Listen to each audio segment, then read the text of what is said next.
চোখের ভাষা পড়তে না পারাটা কখনোই প্রেমের ব্যর্থতা নয়। পরিযায়ী সম্পর্কের জেরে অব্যক্ত থেকে যায় কত কত জিজ্ঞাসা।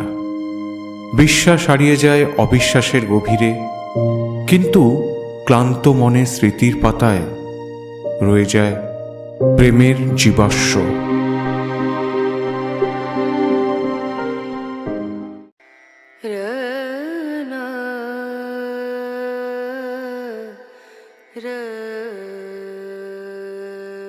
ঠিক সময়ে অফিসে যায়, ঠিক মতো খায়, সকালবেলা টিফিন বাক্স সঙ্গে নেয় কি না ক্যান্টিনেই টিফিন করে?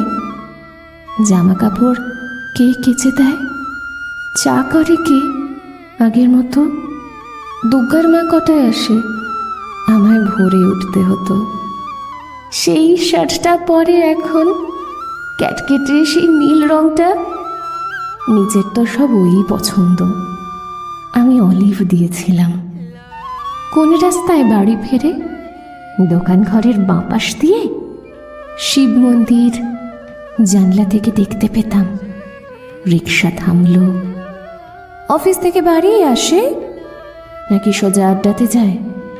পাশের বন্ধু ছাই পাশেরও বন্ধুরা সব আসে এখন। টেবিল ঢাকা মেঝের ওপর সমস্ত ঘর ছাই ছড়ানো। গেলাস গড়ায়, বোতল গড়ায়, টলতে টলতে শুতে যাচ্ছে, কিন্তু বোতল ভেঙে আবার পায়ে ঢুকলে রক্তারক্তি। তখন তো আর হুঁশ থাকে না। রাত বিরেতে কে আর দেখবে? কেন? ওই যে সেই মেয়েটা যার সঙ্গে ঘুরতো তখন। কোন মেয়েটা? সেই মেয়েটা? সে তো কবেই সরে এসেছে। বেশ হয়েছে, উচিত শাস্তি। অত কাণ্ড সামলাবে কে? মেয়েটা যে গন্ডগোলের প্রথম থেকেই বুঝেছিলাম। কে তাহলে সঙ্গে আছে? দাদা বৌদি, মা ভাই বোন? তিন কুলে তো কেউ ছিল না, একেবারে একলা এখন। কে তাহলে ভাত বেড়ে দেয়? কে ডেকে দেয় সকাল সকাল? রাত্রিরে কি দরজা খোলে, ঝক্কি পোহায় হাজার রকম? কার বিছানায় ঘুমোয় তবে? কার গায়ে হাত তোলে এখন? কার গায়ে হাত তোলে এখন?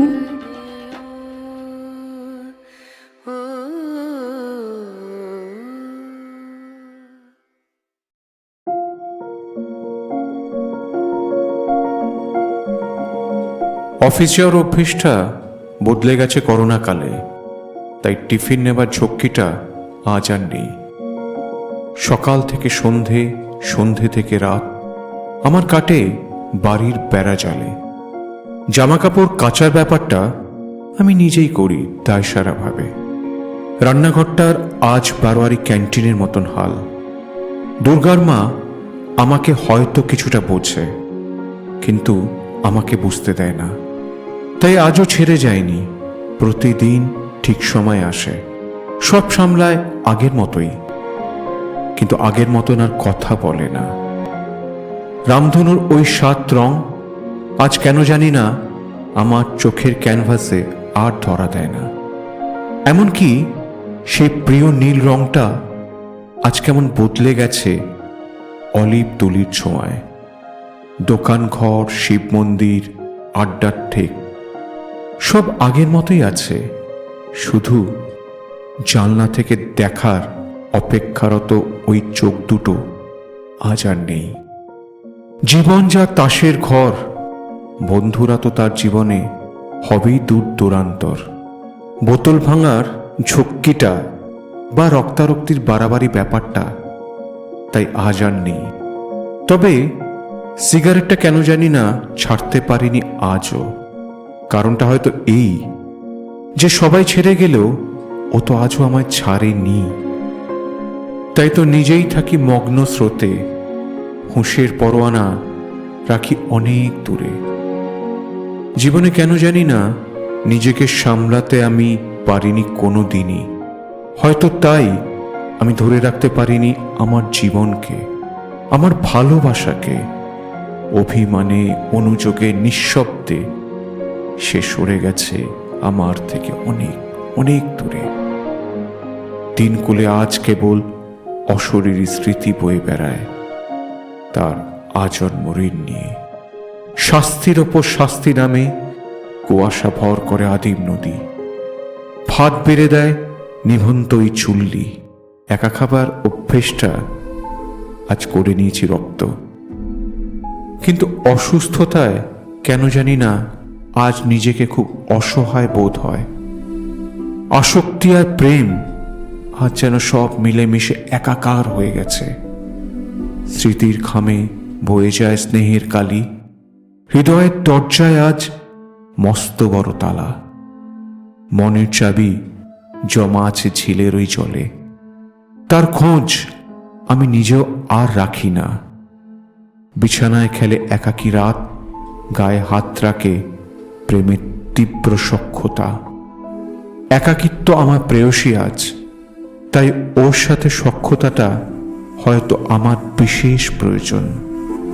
আমার মতো মানুষের জীবনের গল্পের শেষটা হয়তো এমনটাই হয়। তবে মনে হয় ছেড়ে যাও যদি তুমি চাও, থেকে যাও যদি তুমি চাও, ভুলে যাও যদি তুমি চাও। মনে যদি থাকে তাহলে ঠিক মনে থাকবে, জোর করে মুছে দিলে তো দেওয়াই যায়। জীবন চলবে তার নিজস্ব গতিতে। তবে খুব ইচ্ছে থাকলেও ফিরে আসার মতন ব্যাপারটা আর হয়তো থাকবে না। সম্পর্ক থাক বা না থাক, সংযোগটা যেন থেকে যায়, ওটা হয়তো রাখতেই হয়। তাতে হয়তো ভবিষ্যতে ফিরে আসার ক্ষীণ আশাটুকু হয়তো বেঁচে থাকে।